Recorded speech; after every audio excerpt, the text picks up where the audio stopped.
Welcome, everybody that's here. Thank you so much for showing up and being on time. We really appreciate having you here at our teach-in. My name is Nick Manning. I run the climate program at Washington Physicians for Social Responsibility. We're based out of Seattle, but we do a lot of work all across the state and work very closely with partners in Tacoma who were so gracious in partnering with us to put on this event for you tonight. So we're really excited to share with you the expert panel we've got.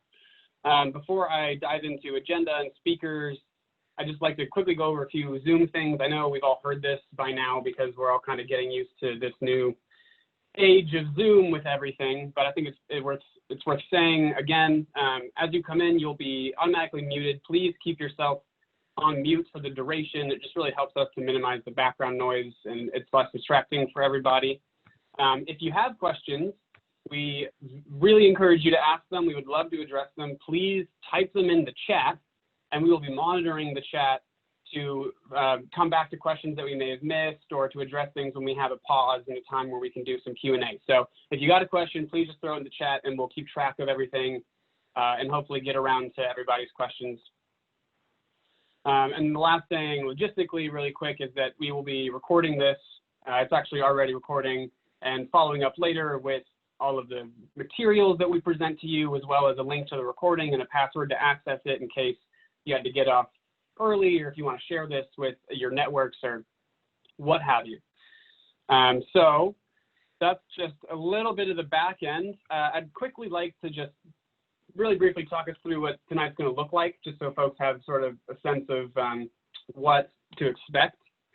So we're going to do a bit of background just to ground ourselves. This is a really complicated issue, and I think it's worth reiterating where we are in this fight to make sure we're all on the same page going forward. And then we have a panel of 4 wonderful speakers who are going to talk to you about their experience and their expertise with this project, with health, with Tacoma. And I, in the interest of time and to make things run kind of smoothly, would like to introduce them now so that we can just go through them when we have them on. So first up, we have Kat Wood. Kat is an X-ray tech at St. Joseph's Medical Center in Tacoma. She's also a Tai Chi practitioner and teacher and is really interested in her meditation practice. She loves reading and playing in the dirt. She means gardening and feels very fortunate to call Tacoma her home. She's grateful for the support of her partner, Jimmy, and their pets. And Kat's going to talk to us about local impacts on our health, and with her experience as a health professional in Tacoma. She is a really great person to do that.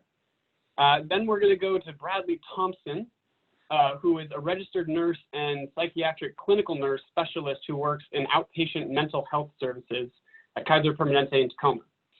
He's a proud union member of SEIU, Healthcare 1199 Northwest, and a founding member of 350 Tacoma. So we're really lucky to have Bradley with us, as he's been a really key player in this fight for a long, long time and has a very good knowledge of what's been happening in Tacoma. Next, we have Lester Clarence Pope Jr., who is an environmentalist, social justice and food sovereignty volunteer, father, son, brother, lover of Mother Earth. He's as a Black man caught in the multi-generational struggle against the construct of whiteness and the mental illness of white supremacy in America. Les currently lives on the ancestral lands of the Puyallup people, known today as Tacoma. He is a native of Northern California with pioneer roots in Marysville, California, since the early 1800s, and is a proud descendant of American slavery. And we're really lucky to have Les with us here tonight. He's going to speak about his experience in Tacoma, especially addressing a lot of the really critical justice issues that I think are really at the center of this fight. And then lastly, I am proud to introduce Lisa Johnson, who is a family physician and clinical professor at the University of Washington Family Medicine Department. She has been on the faculty of the Providence St. Peter Family Medicine Residency Program in Olympia for the last 30 years. So she lives in Olympia currently. She retired last March as the pandemic descended. Very common experience. I'm sure a lot of folks have similar things that have probably happened to them recently. Lisa was actually on the WPSR board in the 80s, the Washington Physicians Board in the 80s, and has returned to activism with us over the past several years, where she has testified before the state legislature, being in Olympia, she's a great resource to connect us to the capital. She envisions a better, greener world for her granddaughter to grow up in. And as a certified yoga instructor, she now leads classes to help friends and family manage the anxiety of our current world. And so those are the 4 speakers we've got. I think they all have fantastic things to say and really unique perspectives that I think we're very lucky to have them here. Before I go farther, I think it's really important that we take a moment to acknowledge the fact that the majority of this fight and the biggest impacts of this facility fall on the Puyallup people, whose traditional land envelops not just the Tideflats, but all of Tacoma. And they remain here today, protecting the land, still fighting for their ancestral lands. They remain one of the most powerful and vocal allies and advocates that have been a part of this fight. And we really can't even be here without them. So it's important to acknowledge that this fight is happening on their land, for their land. So without further ado, before we jump into our speakers, I'd like to introduce my partner in crime, Stacey Oakes, to kind of ground us where we are currently in the fight against this LNG facility. Stacey is an organizer with 350 Seattle and is part of the Tacoma LNG resistance team. She has been in this fight longer than I have and has been a really wonderful resource to me in learning about the political landscape, what's been going on, and has been a really awesome help putting on this event tonight. And so we're really lucky to have Stacey here to talk to us a bit about where we are as far as the facility is concerned and what's coming up. So without further ado, I turn it over to Stacey. Hi, everybody. Thanks so much again for coming. And oh yes, please go ahead and go to this next slide, Shimona. So for some people, even just kind of, we hear Tacoma LNG and don't even really know what that is. So just to give us a really basic grounding, what is the Tacoma LNG? LNG stands for liquefied natural gas. And natural gas really is the same thing as methane gas and what people call fracked gas, as the majority of gas is now fracked. So that's basically what those letters are going to be standing for. And the liquefied is really just a way for them to condense the gas down and store more in the same amount of space. So Puget Sound Energy's specific facility that's being built on the ancestral lands of the Puyallup people in Tacoma, it's consisted of quite a few different parts and intentions. And part of that is an 8 million gallon storage tank, a refining and refrigeration operation, which is necessary in order to deal with those chemicals. It's going to be intended to fuel some tote ships, which are ships that make runs up to Alaska and fuel up trucking fleets.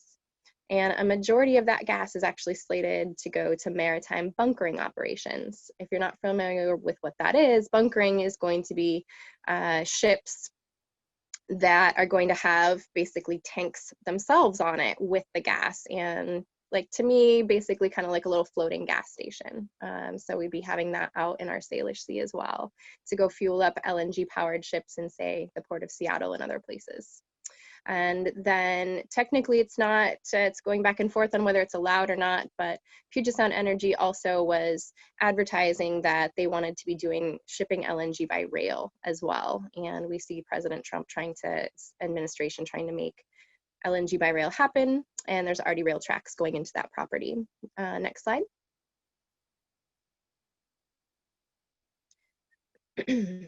And basically, we're going to talk really just about the health impacts today, but just to give you this little snapshot of some of the other issues with this facility being there. And number one is that it violates the Puyallup Tribe's treaty rights, and they have been saying no to this project for years. And another issue is that this is just an extremely unsafe location. There's actually a huge list of reasons why, from it being on an earthquake fault line to being near other toxic chemicals and on liquefaction type soil. A concern is that placing this facility where it is right on the edge of the reservation is just another case of environmental racism. There's monetary burdens that's going to be put onto PSC residential customers. Even though this facility isn't really to service residential customers, we'd be paying for almost half of the construction costs. There's also big issues with the life cycle greenhouse gas, climate impacts. And then as far as the way that this facility came into being, there's issues with outdated and inaccurate data used in permits and public participation suppressed. And so quite a few other things that if you want to do more learning later, we will be giving out links in our follow-up email. Next slide. So basically, where is this fight at? You know, it's been very publicly being battled since 2017. And in December of last year, the final permit was approved by the Puget Sound Clean Air Agency. That decision was immediately appealed by both the Puyallup Tribe and Earth Justice, representing a handful of different environmental and social justice and health groups. And so those appeals will not be heard until March of 2021. And it's definitely not too late to keep this facility from becoming operational. We do have that decision coming in March of 2021, and you know, what public opinion feels about this facility matters, and about the ways in which this facility came to be.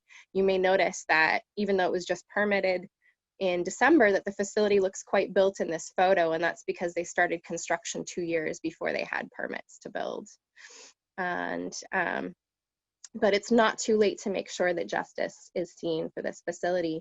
And so that's where that fight is at. And just to learn more about these health impacts, we're going to go ahead and turn it over to Kat first. And we can go to the next slide. Thank you. My name is Kat Wood. I use the she, her pronouns. As a healthcare professional here in Tacoma, I'm concerned about the impacts of the LNG facility on our local community. I oppose the fracked gas LNG facility, not only because it will directly increase climate and exacerbate greenhouse gas emissions in our region, but also because of the serious risks it poses to Tacoma residents. There are many ways that having a fracked gas LNG facility will impact our community. There's health effects, climate change effects, and community safety effects. So despite the fact that Washington has been at the forefront of work on clean energy and alternative fuels, the continued burning of fossil fuels to power our furnaces, water heaters, and stoves is the fastest growing source of carbon pollution today, causing 27% of Washington's climate pollution. The level of home and building pollution is up 50% since 1990. And now accounts for more pollution than the industrial sector of our state. And while we're on the path to clean energy in our electricity grid with the passage of the Clean Energy Law in 2019, there has not been similar work done on transitioning our houses and buildings to low-cost clean electricity. Instead of continuing to increase our carbon emissions by depending on fossil fuels such as LNG, we need to see the climate crisis as just that, a crisis. We simply don't have time to lock ourselves into 40 more years of guaranteed LNG, and the use of clean electricity from greener sources and our growing alternative fuel market in Washington not only helps us fight climate change, but also helps us lower pollution levels that will affect all residents of our community. The LNG facility is also touted as a way to provide cleaner fuel to the shipping fleet that does business in the Port of Tacoma, but even that reasoning is flimsy, as the International Maritime Organization just last year concluded that natural gas was not a climate solution for shipping. With so many sustainable pathways available to protect our communities and our climate, the last thing we need to do right now is increase our dependence on fracked gas and expose our families to the dangerous health effects. There are two major sources of pollution that will affect our local communities: the pollution generated at the site of the LNG facility and the added pollution in our homes due to increased fracked gas usage. At the site of the LNG facility, there are dangerous chemicals and pollutants being emitted 24 hours a day, including particulate matter, xylene, benzene, and toluene. Of particular concern to those communities living near the facility will be an increase in exposure to these pollutants, especially the particulate matter, which, as you can see on this slide from the EPA, has been linked to premature death in people with heart or lung disease, non-fatal heart attacks, irregular heartbeat, aggravated asthma, decreased lung function, and increased respiratory symptoms such as irritation of the airways, coughing, or difficulty breathing. And particulate matter exposure disproportionately affects the young, elderly, and those with heart or lung diseases. Within the region of the Tacoma LNG plant, in an already heavily polluted area, are many historically marginalized communities, including economically disadvantaged groups, those being detained in the Tacoma ICE Detention Center, and members of the First Nations people of the Puyallup Tribe. Many of these members of our community are already at a disadvantage due to the substandard medical care. Additionally, the greater cumulative impact of yet another fossil fuel facility in the Port of Tacoma has never been adequately studied for the vast amount of harm it will do to our local community. The port already has so many heavily polluting facilities, but the cumulative impacts are not allowed to be part of the calculus in deciding on whether or not to approve a facility such as this, which is appalling, but by no means surprising given the history of environmental racism in our country.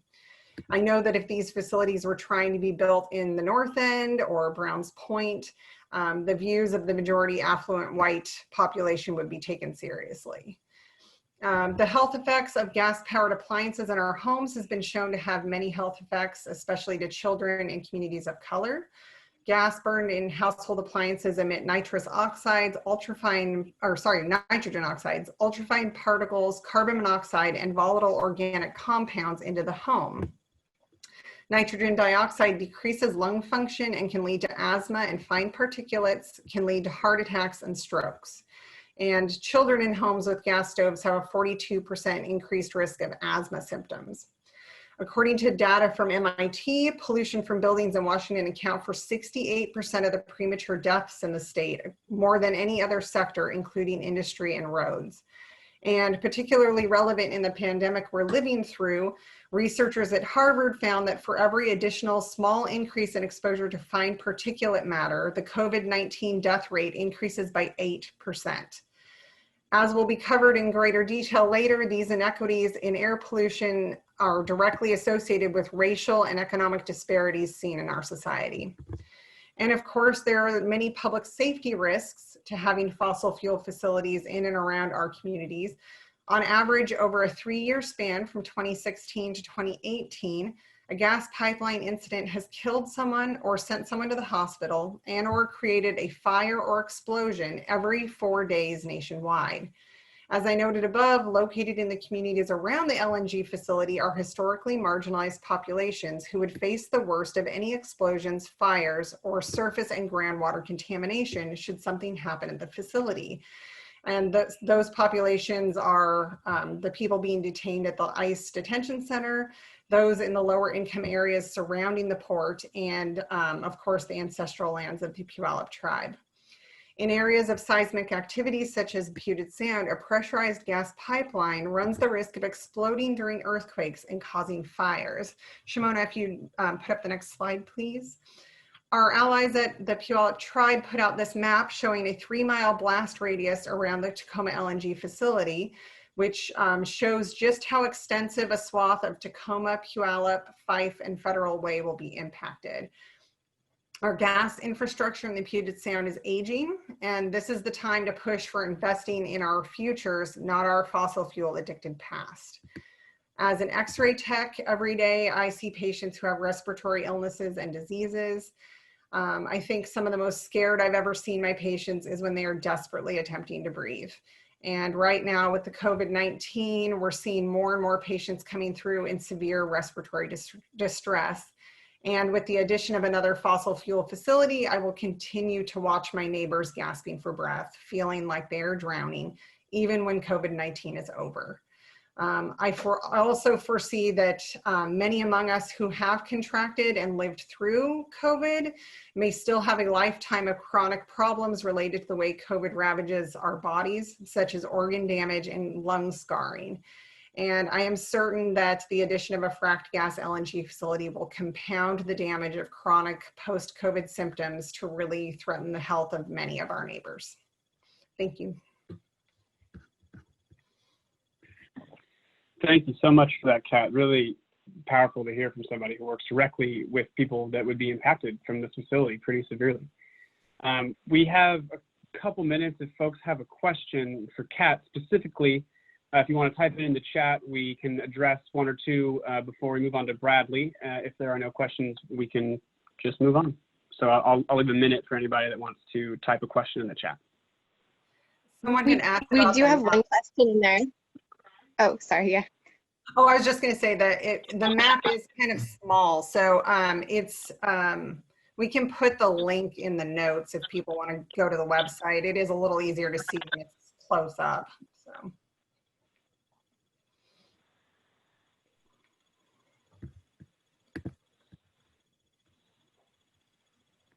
And I think, Peter, I think each concentric circle is just a distance. It's the amount of, it's miles. So it's going to depend. The further out it goes, the more people it's going to impact. The very tightest margin, the tightest circle in there is 1 mile. And there aren't a ton of people within that mile. But as we go out further, it definitely is going to impact more and more people.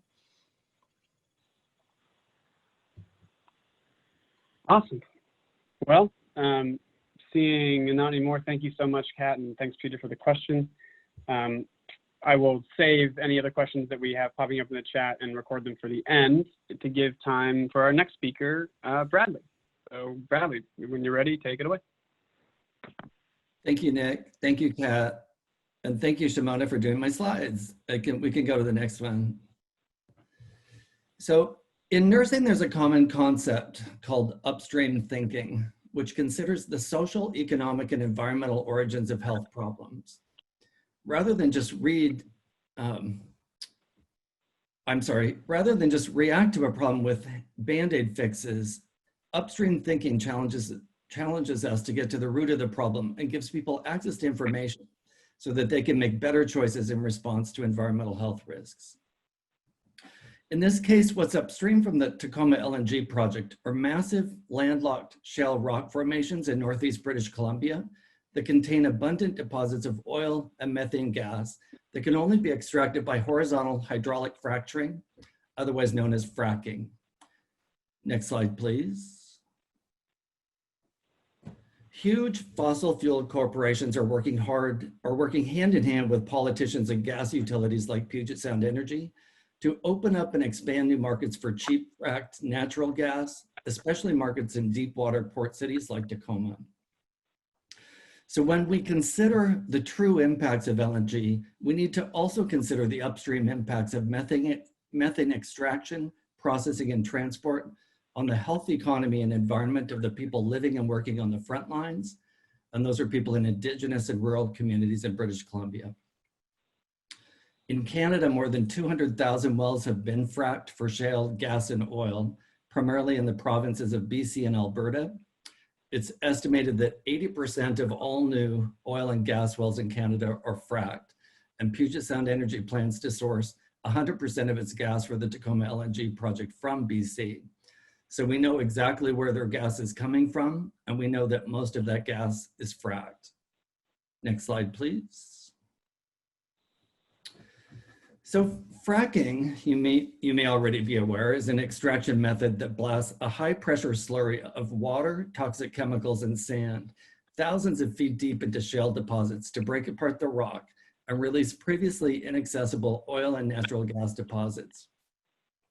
Fracking uses massive, unsustainable amounts of fresh water.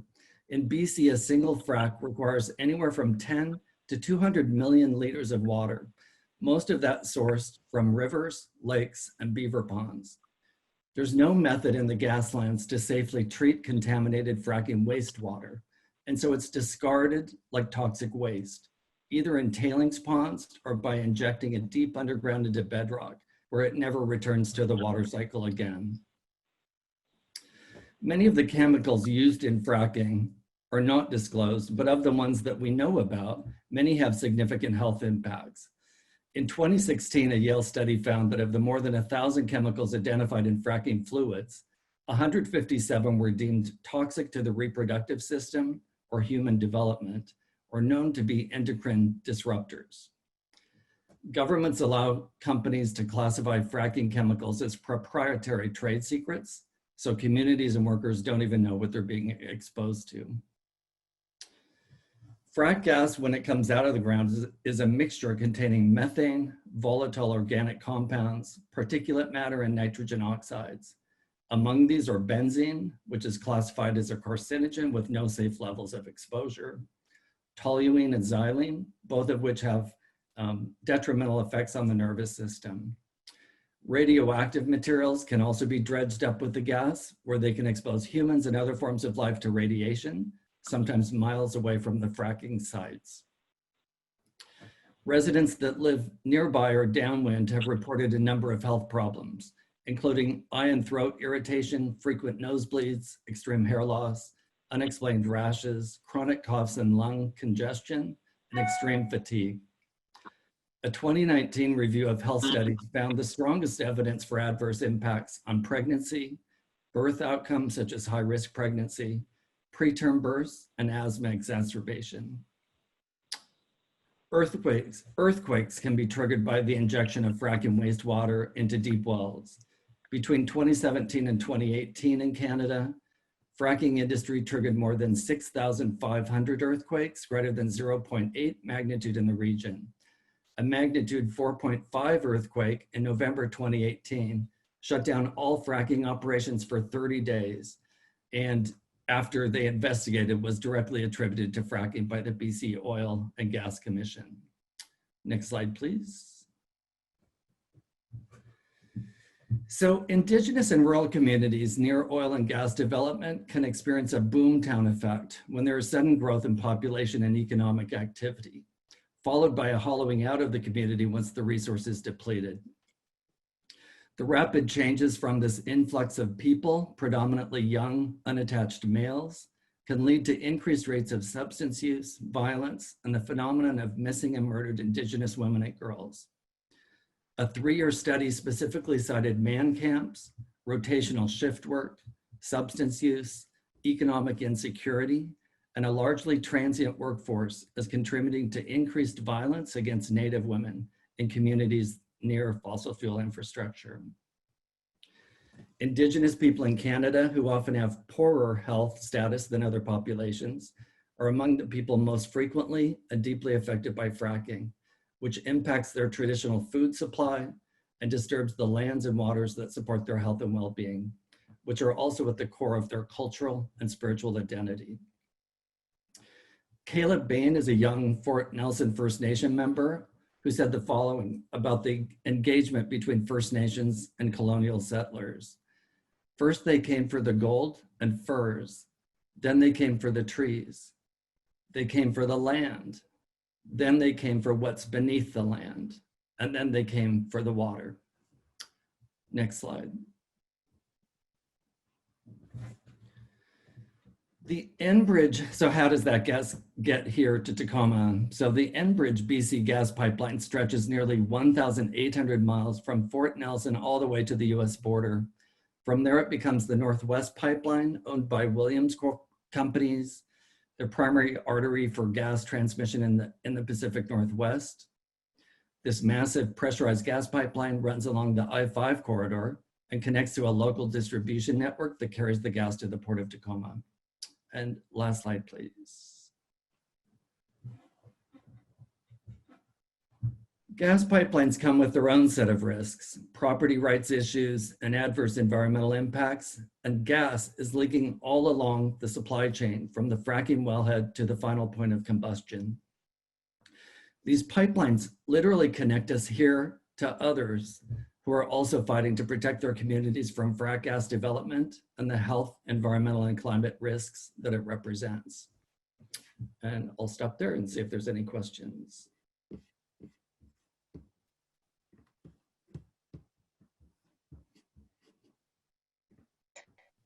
I think Nick's internet dropped off, and I apologize. I will just hop in for a moment and transition us, and then we'll be going to hear from Wes next. And you can go ahead and take down the slides for the moment, Shimona.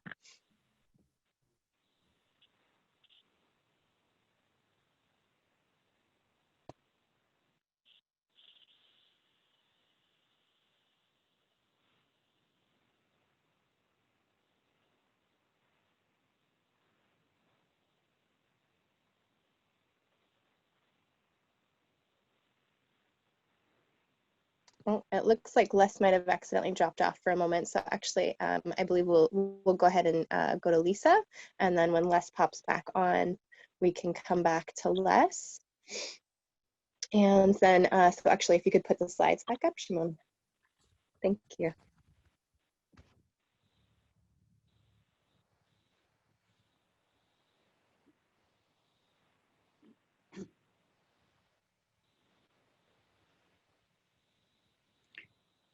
Well, I would like to transition us now to how Puget Sound Electricity and the Port of Tacoma have been marketing this project to our community in very misleading and even completely untruthful ways.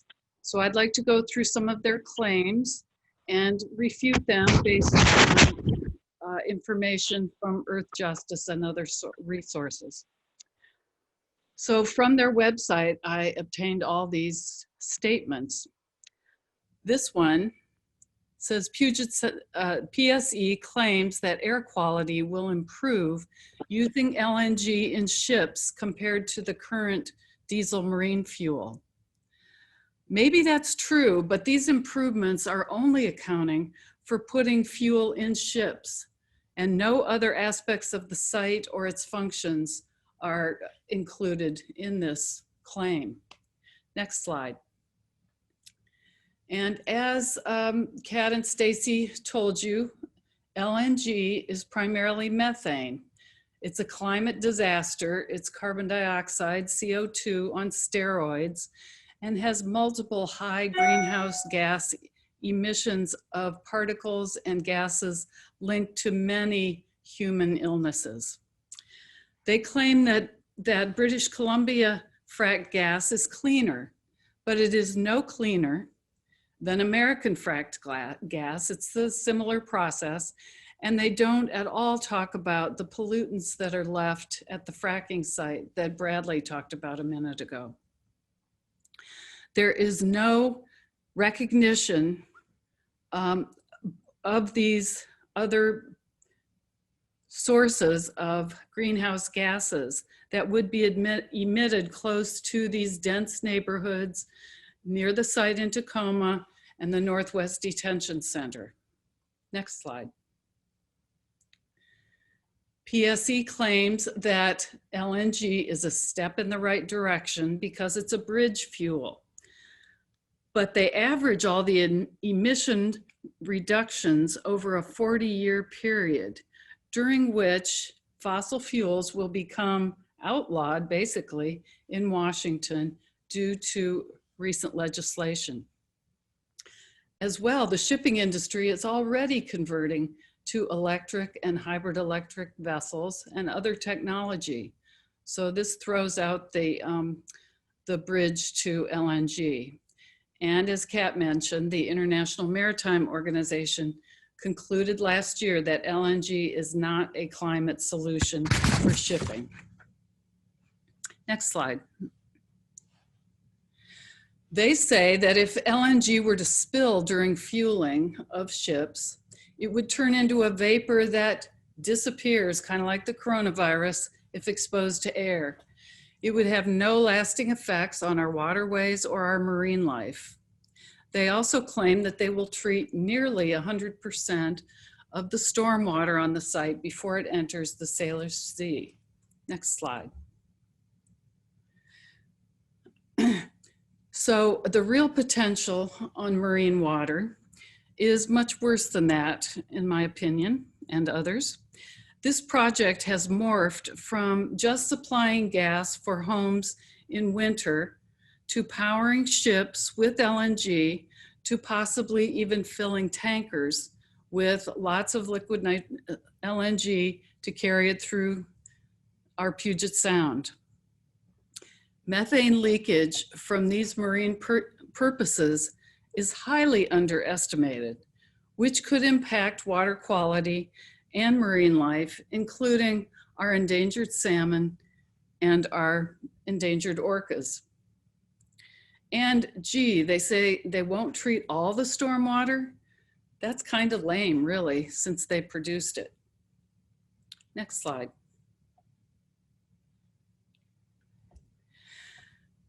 They claim that this facility will be built to contain any spill, fire, or explosion on the site, and that it will all be earthquake proof, in spite of the prediction that 42% likelihood of a 9.0 quake in the next 50 years makes it pretty likely that, that we will experience that problem. They also said that they will contribute to reopen a now closed fire station near the site in case they need to use it. Next slide. In spite of all these promises, there are serious risks to public health and safety due to spills, leaks, fires, and explosions that were not examined in the environmental impact statement. The Tacoma Fire Department says that the site would require a 12.6 mile wide response zone for any kind of event that happened there. And again, they don't really talk about what happens if there's an explosion, as there was in Plymouth, Washington in March of 2014 at a similar facility, which caused explosion of a gas processing plant due to human error, which then sent shrapnel flying through the site, which ruptured an LNG tank, creating a huge toxic vapor that sickened first responders and local workers and risked a huge explosion. It ruined train tracks and it delayed trains and auto traffic to avoid any kind of gas ignition and fend off a huge explosion.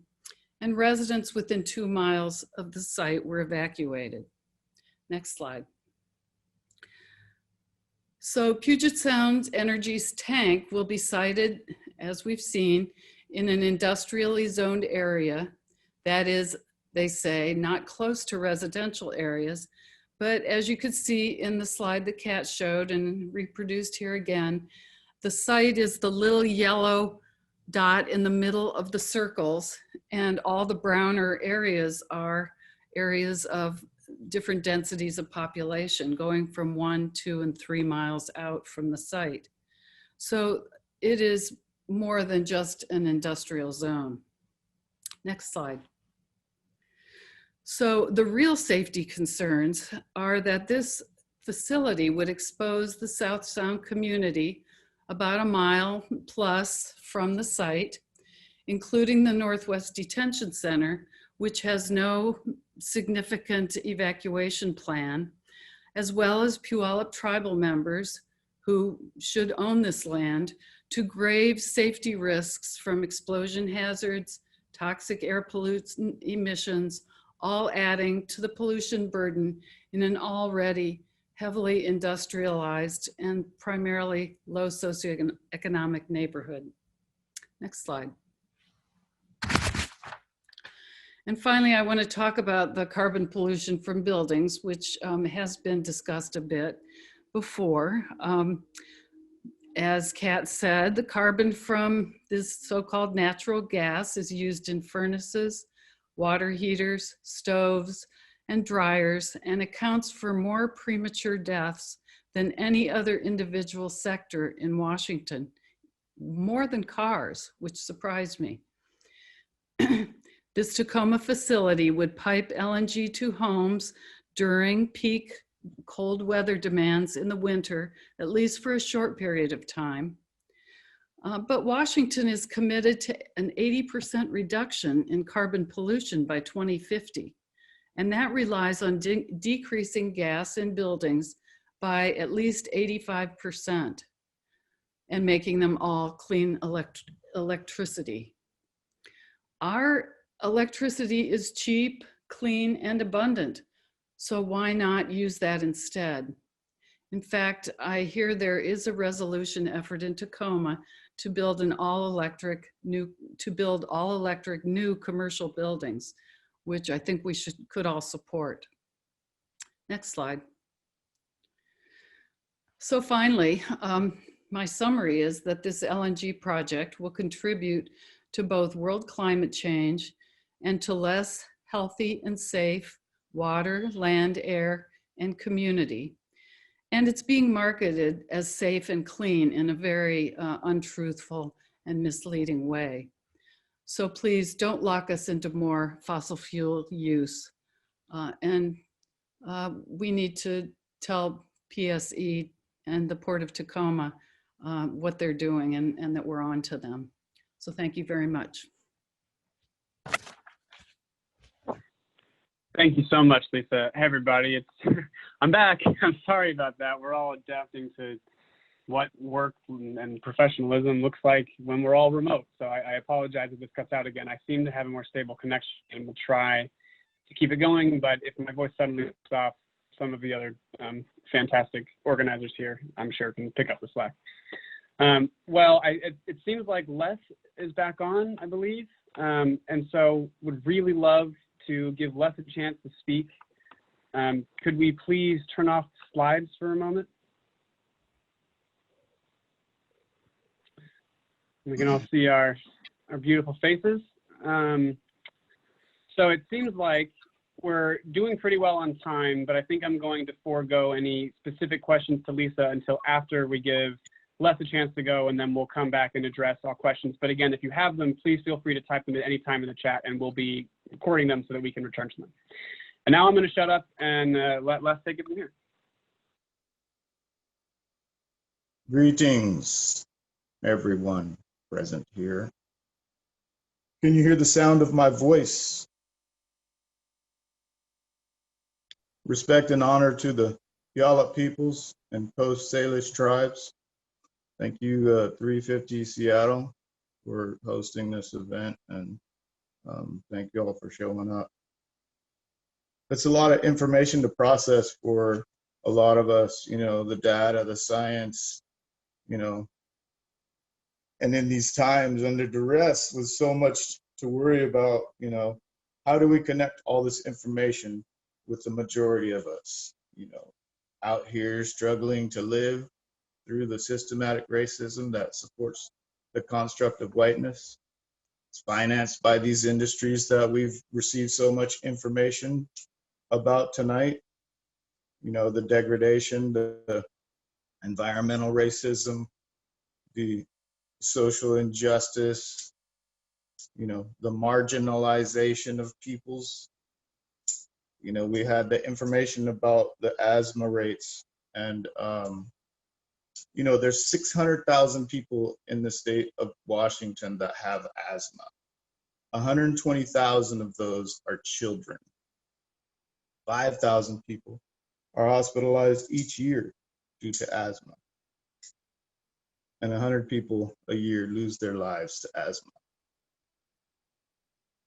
And you can bet, because of that environmental racism, you know, the overwhelming presence of death amongst folks of color, Black folks, we can say that when you're talking about your marginalized groups, indigenous folks, folks struggling through poverty. You know, Washington State ranked among the highest in the nation for environmental, you know, degradation, for asthma rates. You know, for years we've asked, you know, the city of Tacoma and other, you know, entities to provide cumulative air studies. As far as I know, the last one was in 2009, 2011. And, you know, we asked city council to limit expansion, you know, while this sub-area plan and all this is going on. Well, that expansion is affecting us. And when the smoke fires were here a couple years ago, and they had the lithium-ion battery fire, we hosted, you know, community conversations to try to get folks that are always missing from these type of events, you know, Black folks, folks of color. You know, when I'm at these rallies, when I'm, you know, speaking at PSCAA, you know, hearings, you know, it's a lot of white folks, you know, if I can use that term. So this message is not getting across to the folks out here that are suffering, you know, the most from it. direly, you know, under the duress of current situations and under the duress of social injustice. You know, folks are having a, you know, dealing with that type of life and then expecting to accept all of this science and data about benzene and, you know, all of these chemicals and the processes, pipelines way up in BC that come down here, you know, when they're focusing on, you know, trying to get off the streets. You know, we've got folks living in tents in our neighborhoods. You know, this is part of that, you know, protection of that construct of whiteness. It affects us all, you know. And so when we're doing these community engagement, you know, discussions, very small attendance, you know, and it's hard to get the message to the majority, which is what needs to show up at city council, which who the folks need to write the commentary, you know, is the majority of us. And we always end up with a minority of people representing this environmental cause. And it's a, you know, we need to work on that, you know. So with these changing times, you know, working towards liberation, growing our own food and medicine is becoming more real as these weeks pass by. You know, within our 20 blocks radius of where we live, there's much food growing in our vicinity. Well, guess what? I live right here on 25th and Yakima. When this coastal layers in here, or there's a weather pattern that sits above the port, the majority of that toxicity gets trapped at this 200-foot level and below. So all this bowl that sits here, folks breathe this in. The food is growing there. You know, when we don't have the accumulative air studies, we can't process what's actually coming down out of the sky and affecting all of this living situations around us. You know, Pierce County, their asthma rates for Black children are some of the highest in the state. You know, and guess where we're living? You know, right up the hill from it. So, you know, I grow food right out here on my deck, you know, and I have to think about these things. So if we can get the message more clear and more acceptable to folks out there struggling to try and be more present, to motivate folks to be more present, the majority of us, because we need way more people, you know. So we have to work on those, you know, that presentation. If it's white folks that are owning all the industries, making all the decisions about the toxicity that does the degradation, and there's white folks that are on the other side saying no, you know, the convolution is there for folks that are out there struggling. That's your guys' issue. You know, we're here trying to survive these bullets. You know, Manuel Ellis was murdered over 200 days ago, you know, and the police, Tacoma PD just negotiated a 4% raise, 1% higher than, you know, all the other city jobs. You know, it's all this is connected, all of it. Concentration camps down at the port, you know, Proud Boys, President Trump pumping up LNG. You know, come on, man, it's, you know, we need more folks in this struggle. We need folks to recognize what we're living under, and that message has to become more, connective with our humanity. We have our humanity still. You know, we don't have to just be over analyzing all this. We know it's messed up. We know it's wrong. We know it's dirty. We know it's killing our Mother Earth.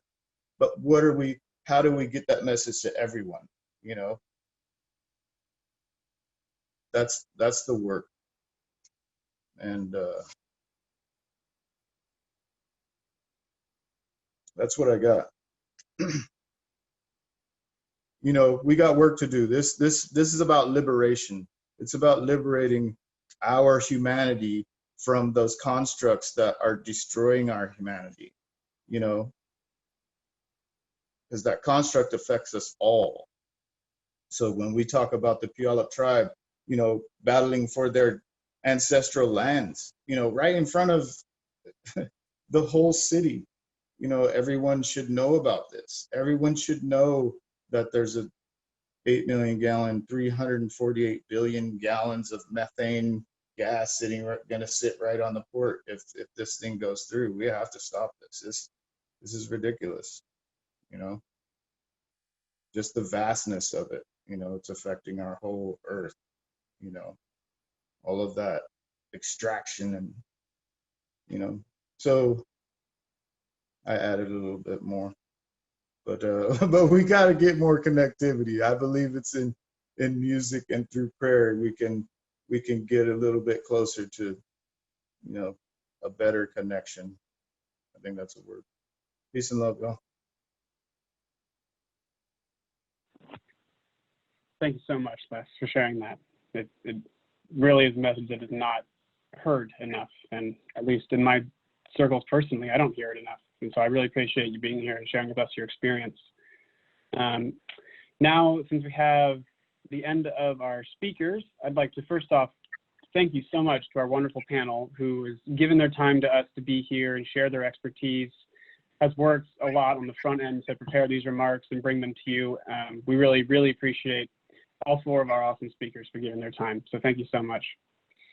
Now, I'd like to spend, we have a little bit of time. There's a bit I want to go through about what comes next in the next 30 minutes we have on this webinar, I'd like to dedicate a bit to time to respond to questions. So I have a couple that I've written down that I will relay to people that came up earlier, but now's the time. If you have a question for a specific panelist or in general, or if you just want more information, please type it in the chat. We'd love to hear your questions and respond to them, and we will read them out as they come in. But to get us started, I'd like to read a question to our panelists that came up earlier in the presentation. And it comes from Kendon W. It reads, do you think that the rhetoric around this affecting marginalized people, in quotes, is inaccurate and deters those who aren't in those groups from educating themselves on an issue that will affect, quote, all of us? I don't know if any panelists in particular would like to take that, but I know I'll leave it there. I can do something with that. Please. Did two people speak at once, or is it just me? Just you. Okay. The margin, I saw that chat in there. And, you know, when I sat through the first three speakers and I've sit through, you know, these rallies and, you know, the PSCAAs and PSE and all them speaking to people, there are terms that are used that don't identify the real people that are suffering all these things, and marginalizing them, putting them in that category. It doesn't, you know, break out the data like it should, because all this stuff can be looked up. If we're living in the construct of whiteness, that is a pseudo-science of color-coded race theory. It breaks down that these people are suffering this much. These people are suffering this much. And when you make it one term and throw everyone in that term, it doesn't connect. For me, it doesn't connect. So I believe that's just part of the rhetoric, but that's part of how that systemic racism and that environmental racism stays on, because it really doesn't identify, you know, it's like, you know, when with white male terrorism, okay, they'll call out a person of color, they're black, or, you know, this Mexicans robbed this store. But when it has to do with the Anglo person, especially around guys shooting up crowds, it's these people were the militia, or blah blah blah. So we need, you know, that's the non-marginalized people. apparent. You know, we have to be direct about what we're facing, and that's how we make a better connection. But I appreciate that, you know, comment. Thank you, Kendon. Did anybody else on the panel want to offer thoughts as well?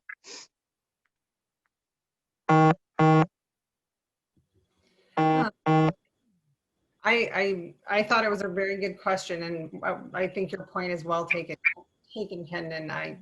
And I think Les too. Thank you. I think it's good to. I need to be called out sometimes when I'm maybe not using quite the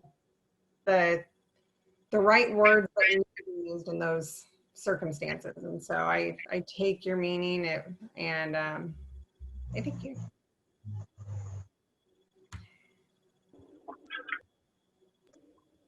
Thank you so much, you guys. Can you guys hear me? Yeah, I can hear you, man. Yeah, I was saying thank you so much, you guys. You know, I try to participate in these conversations as much as I can and educate myself. And I noticed a lot of times when I go to bring these conversations to people, and I'm in those marginalized groups that we mentioned. I'm asthmatic, and I live in these areas that we're talking about. I notice that when I have these conversations with people that are not in my group or not in this region, that they just kind of say, oh, you know what, damn, you know, that's up to you, or it may.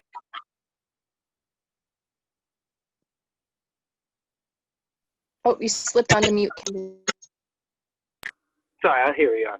Sorry. It makes people think when I try to bring it to them and I say, you know, these people are being affected. It's kind of it makes some people think that it's up to us to try and figure it out when it's all of us to come together. And yeah, I don't know if there's like solutions to that, but I do appreciate, you know, us being able to address these things directly. Thank you.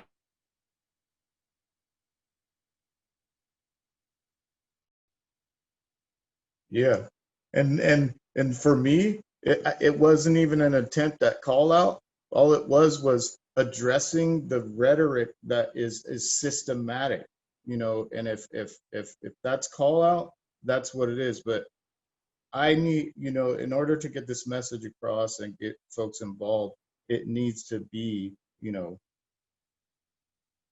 more succinct about, you know, connecting people, not just overly educated folks.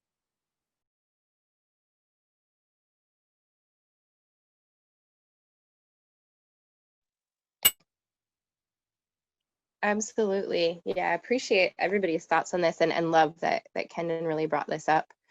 And I think it's one of those things that we can challenge all of ourselves to do better, is to really look at language, right, and see where language really holds us back from things that we think we're trying to do something good, and realize that but you know, we can't see what we don't know we're not seeing. And so that's another part of like why these kind of forums are so great, is for all of us to have these conversations and to not be scared of having them, I think is super important. So yeah, absolutely appreciate us having to kind of chat through that question. I haven't seen other questions pop up in the chat, but there were some that we've had kind of people pose at other times around health impacts. So I could always kind of throw one of those out and see if the panelists want to kind of abstract on any of those. And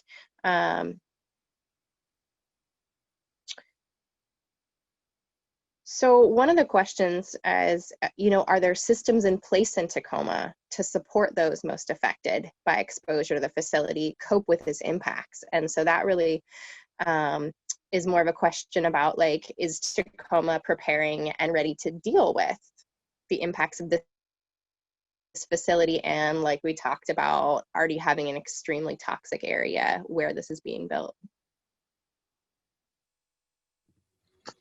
Lisa might have more information on this than I would. I would just say that, I mean, based on like looking at that picture of the blast radius, like St. Joe's is, I think, 2 miles away, and that's where I work every day. As far as I'm aware, I mean, we're still in a society that healthcare is mostly private and it's through your work. And yeah, I mean, I don't know of anything that's been set up to address these kind of things. I mean, it's the same thing nationally that we're going through right now, that, you know, we should always be prepared for a pandemic, and we're behind the 8 ball. So I don't know of anything in particular, but I would be really interested to know if there is stuff out there. I as well don't know anything, because it seems to me that with the glossy presentation of this plan for this facility, people's heads are in the sand, literally, and so it's really being kept very much away from the front view of anybody actually preparing. I think the things that really speak to people are economy, jobs, that kind of stuff, and that's what they're going for with how this facility is presented. And so it's the whole battle we have with dealing with climate change in our country, to say what's more important. And it's really a false way to look at it, that you have to choose between the economy and your climate, including your local climate and any kind of disaster that might occur as a result. So I think we have to just keep making that point, that that's a very false choice, that we really need to focus on our immediate healthcare needs, and the world's climate health as well. Not an easy thing to figure out, for sure. And I know there's a lot of people trying to make that point. How that point is made with our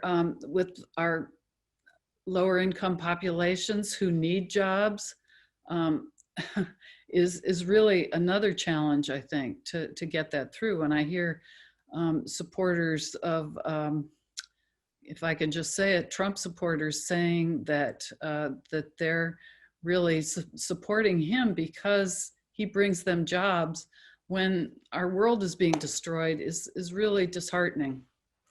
So sorry, that's depressing. I don't know what else to say. Well, But it's real though. what was that last? Right on. I said it's real though, because you know, that messaging thing, like that's what in communities that are, you know, marginalized, that's what's proposed to them.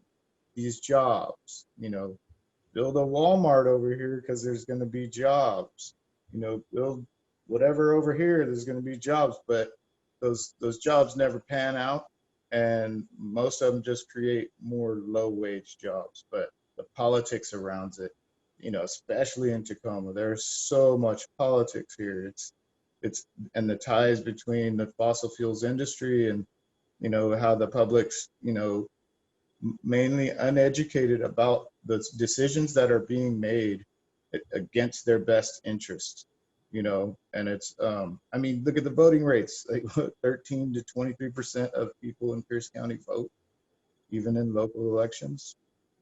It's crazy. The politics and that verbiage, just it plays a big role.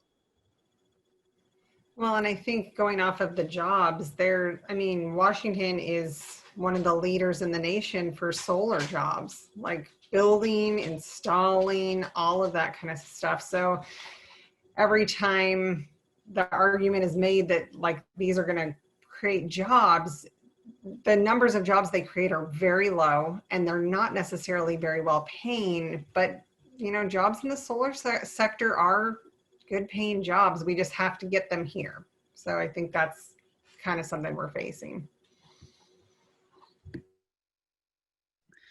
I agree, and I think that's a great point, and we need to keep pushing, because PSE is not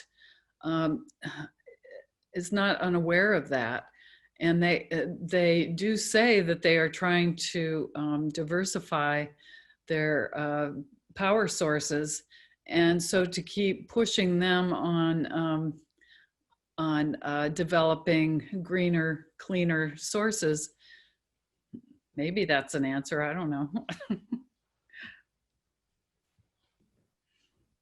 And they hold on to the old relics, and they keep the black oil and the black snake going. They have to hold on to those old relics to keep that white supremacy afloat, you know, and that's what keeps us tied to it. It's just blatantly right in front of all of us, you know, and it needs to be addressed.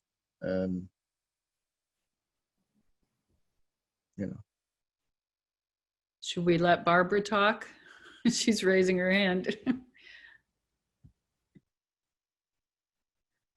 I guess I would ask the panelists this question of how do you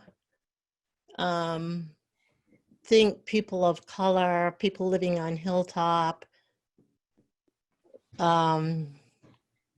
do you think that they feel represented when they have a mayor who is Black and they have a councilman who is Black? And do they just think they're being represented in issues like this or not? Is that for one of the other panelists? Are you directing that at me? Any panelist? I mean, I think it's a question that we should all be, I mean, I'd like to hear Bradley. we should all be looking at, because both of those people have continually voted to allow expansion of the fossil fuel industry in the Port of Tacoma, and especially Mayor Woodard's, who was here during methanol as well.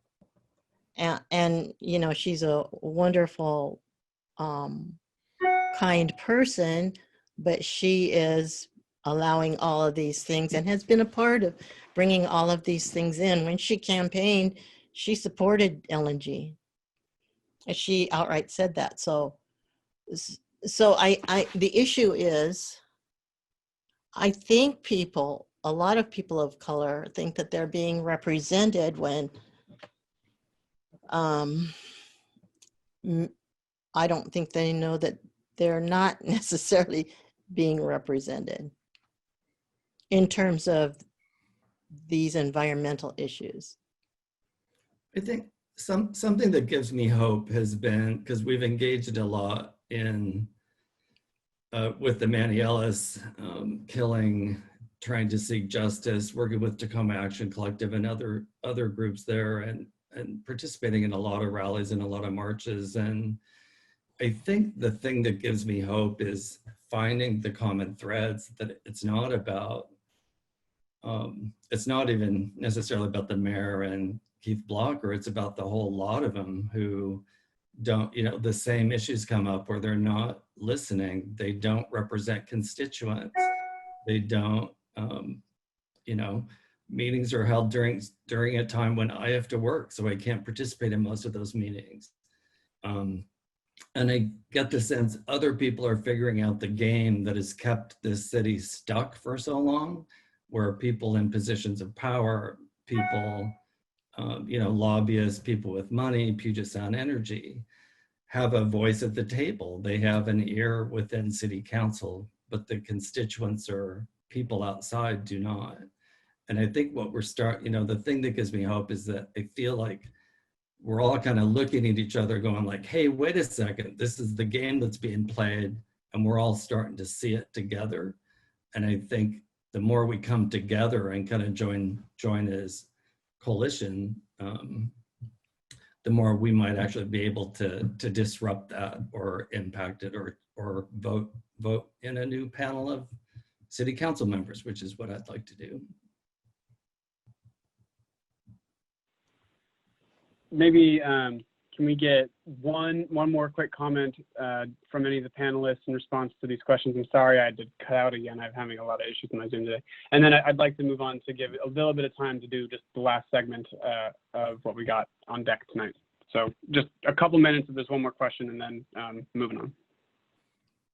I would just say I can't speak for other communities. I know personally, I don't feel like the city council listens. And I mean, we had some better environmental people last time around and we still couldn't get things passed through. I think a lot of people who are on the city council are kind of either they've come out of the business side of things, or they just know a lot more people on the business side of things. And I know it's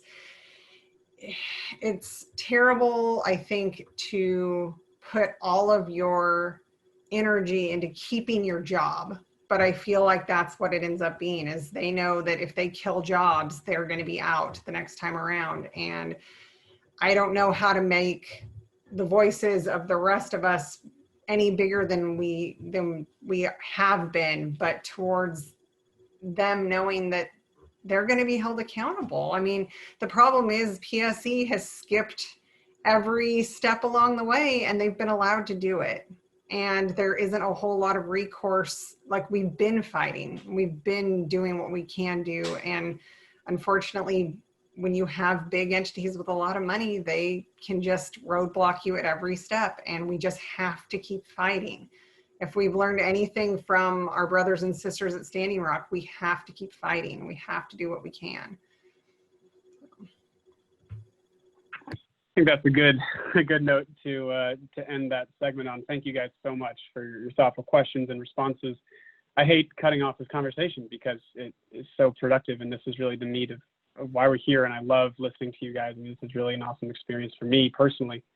But that said, I would like to give a little bit to do a quick overview of some immediate next steps that folks to get involved with this work, either through Washington Physicians for Social Responsibility or through either of the 350 groups.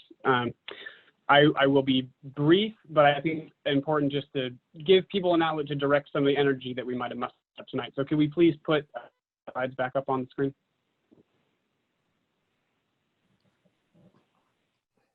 Perfect, thanks. Can you go up one slide?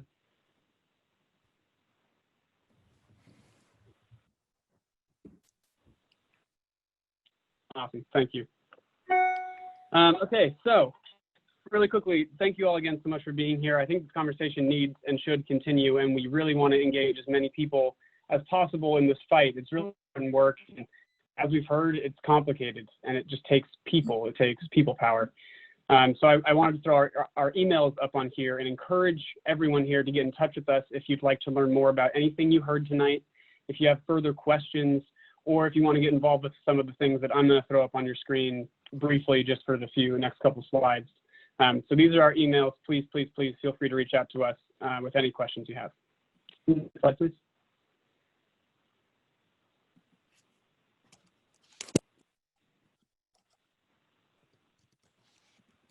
So three things that I want to give to folks today that they can immediately dive into to help protect Tideflats from fossil fuels and the LNG facility and these kind of threats.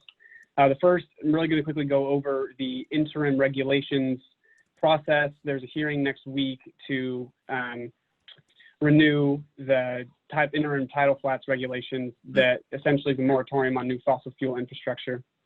Second, there is a possible movement to electrify buildings in Tacoma, which would be really great to get some people to help with. And then lastly, we want to talk about some ways that you could get involved with our campaign to try and push back on the messaging that PSE has been pushing out there. We have some social media actions, and you're welcome to get involved with some of the stuff that we've been putting out. So first, let's do the regulations. If you could do the next slide, please. So the Tideflats, as we heard, are dirty. There's plenty of cumulative pollution that leads to all sorts of nasty effects in and outside of the Tideflats in the Port of Tacoma for all sorts of people. There are, in the City Council, interim regulations. And really quickly, a brief background. In 2017, environmental groups and local residents, advocacy groups, the Puyallup Tribe, pushed for a temporary pause on the development of new fossil fuel terminals and refineries, and expansions of any existing fossil fuel facilities as well. Unfortunately, the provision to prevent expansion of existing fossil fuel facilities was not passed, but the City Council did pass a prohibition on new fossil fuel infrastructure and Tideflats. This gets re-upped every 6 months, has been for the last couple of years, and we could really, really use folks' help getting involved in testifying at City Council to tell them that we need to make these permanent and we need to make them stronger. We need to have provisions in the Tideflats that will permanently protect us from future threats, and it's a really important step you can take to help improve the health of the Tideflats right now. We're going to send out these slides, and we'll make sure that you get these resources in your emails and in your hands so that you can use the toolkit here to follow up and get talking points, logistical information for how to call in, ways to give public comments, some tips and tricks. It's truly comprehensive. It has everything that you could possibly need to give really powerful testimony. But on your calendars, mark next Tuesday, the 20th, after 5 p.m., likely starting around 5:45 is when there'll be a chance for public comments. You call in, you will be put in a queue, and you just give a 2-minute testimony. Talking points are available at this resource. Really great thing to do right now for anyone that would like to get involved. The second thing is while if you don't have a chance to testify, it's always really, really powerful and valuable to write your council members and share why we need to strengthen these regulations. So like I said, they ban new fossil fuels in the Tideflats, but there's no provision for expansion of existing facilities. And we saw this with Seaport Sound trying to expand by 14%. It's really important that we strengthen these provisions so that there is no new threat to the Tideflats and then make them permanent. On that same resource, which will be provided to you, there are tons of ways to write your council members and let them know that it's really important for us to protect the Tideflats. So that's number one, hearing and write council members on the Tideflats. Can we do a next slide, please? Number two is a possibility of moving on a resolution to restrict the use of fracked gas in new buildings. There's no hearing on this yet, but it's really, really important that we contact our council members and Mayor Woodard and let them know that it's really dangerous to put fracked gas in a bunch of homes. And we know this, and we have studies, and we need to make sure that instead, let's use our clean, cheap, and abundant energy that's available to us, and we'll cut our carbon emissions right now. I mean, buildings are the fastest growing source of carbon pollution in Washington. They account for about 10% of our carbon emissions as a state. And there's a lot of campaigns happening across the state to do something similar to this in various locations. Like Bellingham will probably have an ordinance by the end of the year. There's movement in Seattle to revise the commercial energy codes. There's movement in Olympia right now. So we've made this super, super easy for folks. If you click on that link or the link that says this form, it takes you to an automatically filled out email that will go out to every council member and Mayor Woodard with a pre-written message that you can play with if you like, or leave as is if that's what you prefer. It takes 2 minutes, and it's a really powerful way to just make sure that we're talking about this and that it's on people's minds, and that council members hear from their constituents and let them know that this is something that we're aware of and we need to fight against. So that's number two. It's very easy, and I really encourage everybody to follow that link and just take the minute and a half, whatever it is, to send off a quick email in support of electrifying buildings. And number three, next slide, please, is pushing back on PSE. We've heard a lot tonight about a lot of the more nefarious tactics that PSE uses to market natural gas to kids and everybody, but especially the most egregious ones are, they put out that tweet that was the natural gas town where you're supposed to color it in. There was a kid's game. I mean, they've really stooped kind of low as far as the tactics they're willing to use to try and push fracked gas as a safe product to these communities. So 350 Tacoma with Past Fracked Gas and Washington Physicians for Social Responsibility and a couple other partners are participating in a big social media storm. On the last Friday of every month, we've been posting with the hashtag #FrackOffPSE to try and get that trending and push back on some of the marketing and messaging that PSE has been pushing out there. The links here will bring you to a social media guide with pre-written posts and ways to get involved in that storm on the right day, which is going to be the 30th of October this month, to add your voice to that and make sure that we can really get it trending and make a big splash on that day. These have been really effective things that we've been doing, and it's a really powerful thing we want to keep going into the future. And then also, please, please, please use the guide provided in the link in this slide and will be sent to you after this presentation to find your state legislators, your local news outlets, and write them a quick note. Let them know about the dangers of this facility. Let them know about PSE's nefarious handlings and the way they've been pushing this. A lot of really good messaging is in these guides. It's very easy. You can, it's simple as copy paste, or you can make it more personal. There's ways and guides and tips and tricks for you to do this. And that is a really, really powerful way to A, earn some earned media around what's really happening with this LNG facility, and two, make sure that your state legislators are aware that their constituencies do not support this and that they're aware of what's actually going on. There's two ways. The first thing is LTE for that. We really encourage people to write LTEs to your local media outlets. It's very easy. In that guide, you'll have links for how to submit and where to submit and a list of publications. They're only about 200 words in their suggested language. We try to make it as easy as possible. And the same goes for writing legislators. The same block of text could be used for both purposes. So you only really need to write one thing, and then you can make a big difference sending it off to both of those outlets. And next slide, please. That's it. That's the actions we have right now, those three things. So it's participating in our social media storm and LTE and elected writing using those guides. It's writing your city council members and Mayor Woodards about the building electrification issue in Tacoma, and then supporting the Tacoma Tideflats moratorium on fossil fuel facilities to make those interim regulations more powerful and permanent, starting with the hearing next Tuesday.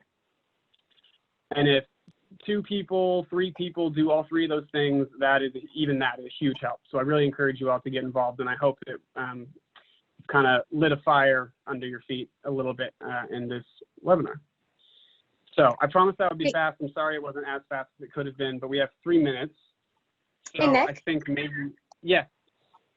I just wanted to acknowledge that we do have one of the Tacoma City Council members that has been on this this event with us, and just acknowledge that you know, one of the things that we feel in Tacoma a lot is that we're not listened to and that our concerns aren't being heard. And so I think just to acknowledge that we do have a council member here trying to listen to us and engage, I think that's really powerful. And so if you wanted to, council member Chris Beal, if you wanted to say anything for, you know, for just like 1 minute, we want to kind of give back to you for coming here and listening to us. Thank you for reminding me of that. Yeah. Thanks, Stacy, and thanks everybody for hosting this, and thank you, Nick, for the personal invite. I did not know about the event until you emailed, so just to let you know that your outreach really does matter, because that was the way I was able to get it on my calendar. And yeah, I'm just so appreciative of all the work that you guys have done on this and the education. I mean, I definitely learned some stuff here, and I hope other people did too. And I hope that, you know, folks do realize that. At least I'm trying the best I can to listen, because frankly, you know, climate change is the biggest thing that, in my view, in my worldview, or at least is one of the biggest things we need to be dealing with. And I just appreciated the intersectionality tonight around both racism and white supremacy and politics and power and climate change, and all of these things intersect. And you guys are doing the hard work here of having this dialogue at the community level to continue to further the information that's being shared and to continue to fight against the fossil fuel industry, which is, you know, what I try to align myself with as much as I possibly can. And the urgency is there. You know, we passed a climate emergency resolution. We need to, in my view, you know, we really need to amplify that work and to continue to ramp that stuff up, because, you know, we're almost 3 years into the IPCC report. So now we're in single-digit years where, you know, the global science community is saying we need to act, and we need to figure out ways to stop projects like the LNG project. The Seaport Sound expansion is just honestly a slap in the face when we're dealing with these smoke events, which, you know, the fear that I have is that people feel like those things are normal, and they're really not. I hope that people realize that those are not normal events. That is not a normal thing that we just deal with every summer and every fall. And we need to work as hard as we possibly can from a policy standpoint, from a community standpoint, from every possible angle, because to change the outcomes, to really reverse this, we only have a short window, and that window is closing, and we're watching that window close, and we're getting our hand caught in it at the same time. So yeah, the urgency for me is just, as high as it possibly can be, because this work is super important. And I think you guys really highlighted a lot of important issues tonight. I hope to continue to work with all of you. Just know that, you know, I've been trying to advocate as hard as I can internally around the interim regs, and we've been caught in this web of, you know, allowing existing uses to expand. That's what we're seeing with Seaport right now. We've allowed the LNG project to move forward. We just allowed a lot of bad things to occur here in this city that we need to take a real long, hard look at reversing.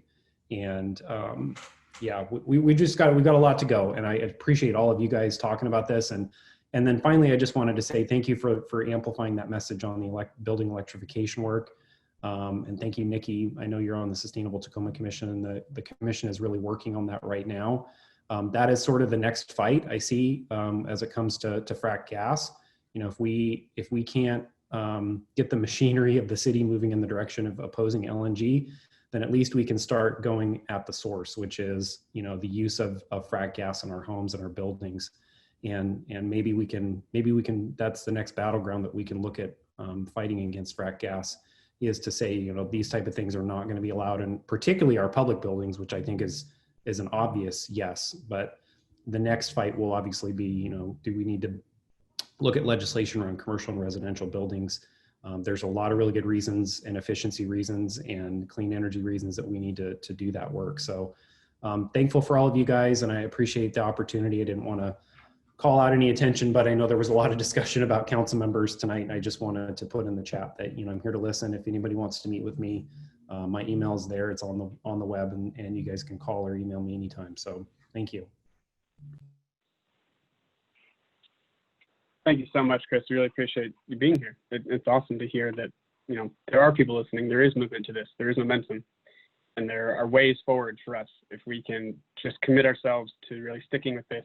It's going to be hard and it's going to take a long time, but I'm encouraged by the fact that all of you are here tonight and asking great questions. I'm encouraged by our wonderful panel of experts. And I'm encouraged with the awesome organizers that I have the pleasure of working with. So thank you all so much to everyone for being here and participating. We really love to host these and to see your faces, and it makes it worth it to wade through all the depressing stuff you get as an environmental advocate to have events like this to lift your spirits back up again. So really appreciate you being here. That is our time, and I want to be respectful of everybody's time. So with that, I think we can conclude. Stacy, unless you have anything you'd like to say, I am good. No? All right. Well, thank you guys so much for being here.